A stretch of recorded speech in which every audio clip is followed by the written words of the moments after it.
Hey guys, this is Julian from the Binary Lab. Alright, just want to take a video while walking the dog. So I'm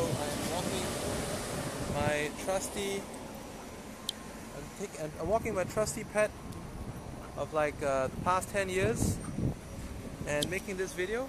So today what I want to talk about is like how do you deal with cases where, have you ever experienced that, when you saw this super strong trend and just as soon as you're about to ride it, it ran out, alright? And have you ever seen a super strong spike, but just as you're about to enter the counter trend, it continued spiking? Alright, so today on the webinar, we had a fairly decent webinar. We closed it out with just a tiny beneath break even. But during the webinar, there was one particular setup, the very first setup of the webinar, which was basically the only thing that made today's webinar unprofitable, and that was a trade setup that was a super sharp spike. The kind of a spike that when you look at it, you know that, oh my god, this is like a 1 in 1,000 opportunity, that if we get in on this one, it is a no-brainer. Alright, would you agree with me that, if it's a super hyper extension of the market, it's almost always gonna just come right down? Because what goes up comes down, and what goes down comes up, right? And we always know that between the choice of a put and a call, a put is always a better choice because the market is generally very pessimistic. So there you have a super powerful spike out there, and you think you want to go in on the counter trends, a no-brainer. You went in the first entry, it continued rising, sold the first entry for a small loss, went in again for the same price. That minimized the profit of the second trade if it would win. But the only problem was that the second trade didn't quite work out the way we expected. It continued to spike, and that actually led us going into a third trade. And going into the third trade, the problem with the third trade was that on the third trade, it kind of plateaued out, alright? So I was unlucky enough to lose the third trade on a last second loss. Some people made it as a tie, some people even got it if they had a really good entry, but for me it was a loss. And some of you might be wondering, okay, a lot of people would think that, okay, why don't you just keep margin getting until you win? Okay, that's not what I do. So when you make a string of consecutive losses, it does add up. But let me tell you what I do to handle these conditions when, let's say, sometimes, like when you want to go into when you want to ride a trend and consolidate, so you want to go into a counter trend and consolidates. I mean, isn't that the biggest pain in the world? If you ever seen that, just comment beneath this video, because that really sucks. It happens all the time. But then again, as traders, we have to face it. We have to manage these kind of situations. So when that happens, how I handle it is like this. All right, just a moment. Let my dog get to the other side, my left side, so it can't. All right. So, oh jeez, so many dogs around. Oh, come on. Stupid chihuahua kind of thing. Alright, so how I handle that in particular is that when I first of all, I take a break. Alright, what I do is I will take a break for at least 1 hour, and preferably 2 hours, because I know that like the market, if you leave it about 5-10 minutes, it's not going to help. A lot of people think that, okay, let's just walk away from losses, come back 5-10 minutes. It's not going to help, guys. You got to leave it for at least an hour, alright, an hour or 2 hours, and come back an hour or 2 hours. And when I come back 1 or 2 hours, right, what I do is that I will depending on market conditions, if it's very much better, I will always try to break even the most recent losing trade. So in many cases, the most recent losing trade is the biggest one. So for example, like today, I think I went really small sizes, and that's the blessing, because lately I've just not been too confident about the conditions, and I've basically been trading quite small. I know some people have been asking me in my Facebook Live, why do you trade so small these days? Show us some big trades. We want to see some action. Well, I said, you're most welcome to blow your own accounts, but I'm not going to blow mine. Um, so what I do, like for example today, if I'm not wrong, it was like first I did a 20, I sold it, I went back in for 25, sold it, and I went in for a 50. And then the 50 kind of lost the last couple of seconds, so the accumulative loss was about, the first 20 bucks I sold it for about like 12-ish, so I got about 8 bucks. So it was like a $10 loss, about let's say 10 loss on the first one. It was about a 60% loss on the second one. So that was, yeah, all in all, it's about 70-ish, 75. So what I do after that, when I come back, right? So let's say the last losing trade was the 50. All right. So what I do when I come back in, I think the conditions are better than what I faced, and then I'll if I see a really good opportunity, I'll try to break even the last losing trade straight away. All right. So the 50, clear it, and then after that, sometimes the condition is not great, it's mediocre. I don't feel comfortable to place the same size trade, and I'll do two smaller ones. So I take two smaller ones to break even that 50 trade. I may do two $25 trades or two $30 trades, break even that 50 trade. And then after that, the next thing I gotta do is I gotta take care of the two other trades I already sold, right? So today in this today's circumstance, I took I think I took a 30, a 30, and a 30. So I took three $30 trades, broke even all the loss, and you know, made a small profit in fact. So that's what I do. All right.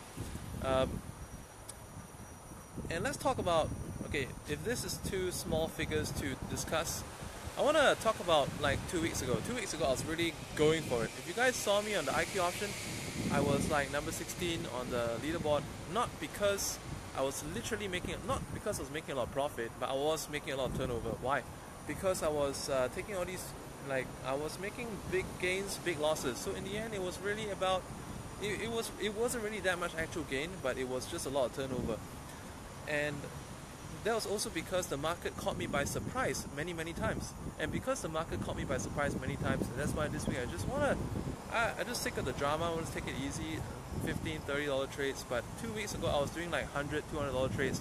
And so let's say if I get faked, if I re-enter, if I get in again, alright, I wouldn't call it martingale because I'm just basically catching it for the better price. And then what I do, like I said, is that when it flattens out, I literally walk away from the trade.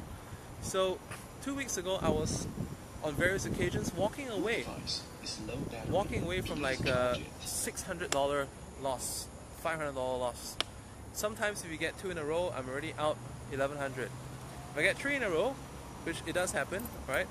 I mean three bad buckets of trades in a row, and I actually, you know, would be out as much as like 1,600. It's been even worse than that. I don't want to mention, but the good news is I climbed back from all that and using this exact approach.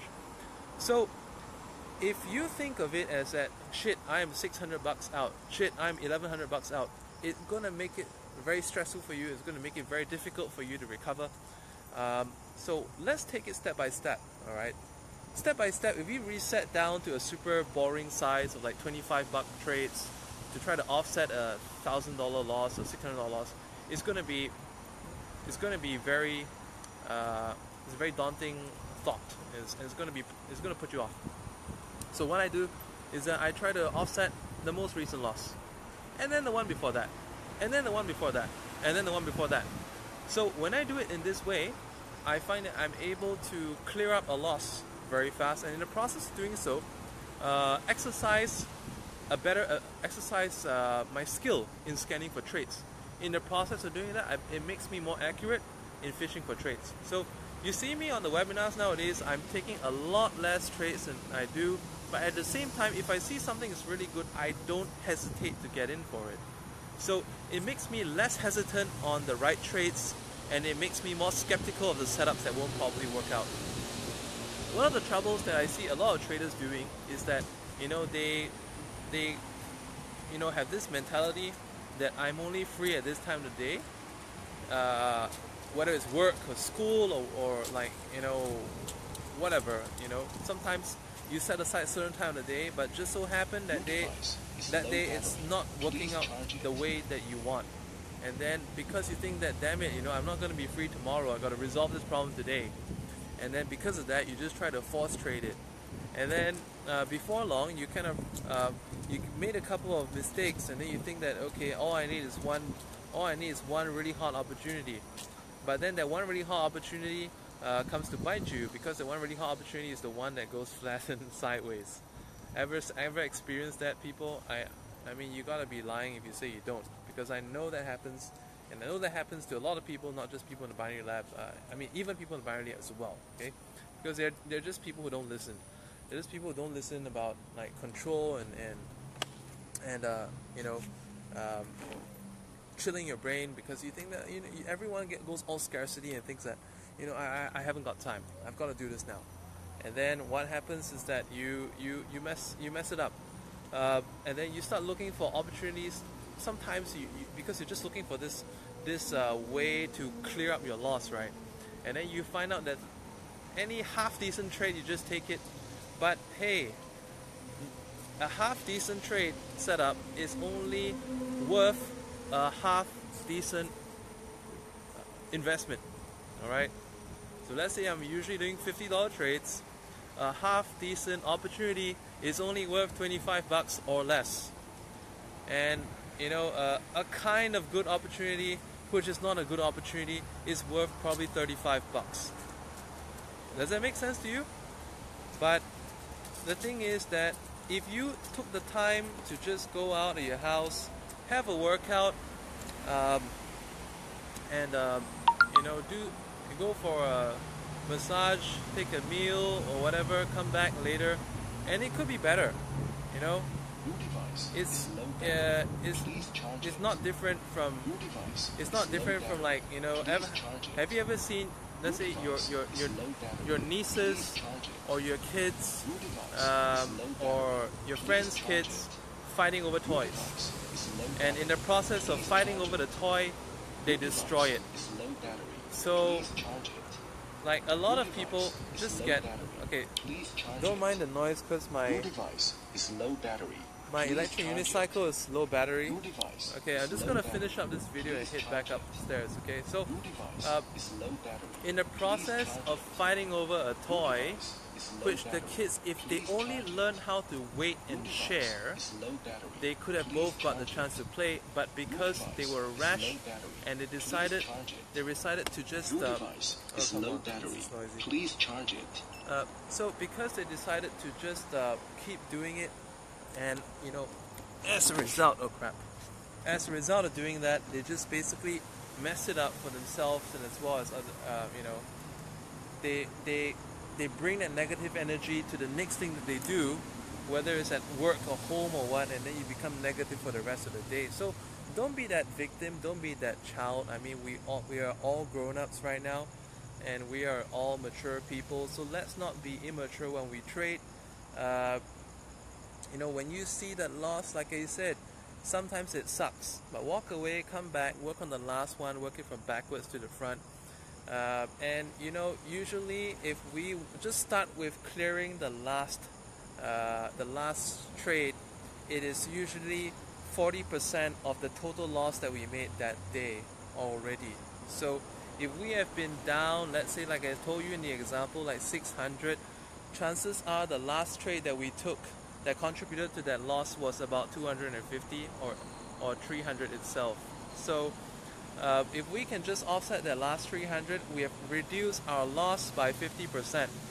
And then from then you work on to the next one. Don't be the dumbass to get back on your trading and force trading it until you end up blowing your account. Okay, there are idiots that do this, and that's just freaking childish. So let's just trade like adults and let's be smart. And I'll see you guys. Good trading, everyone. I'll see you guys on the next webinar. And if you're not already, part of the Binary Lab and you want to learn more about trading, the best place to start is the Binary Lab group. I'll see you guys. Bye for now.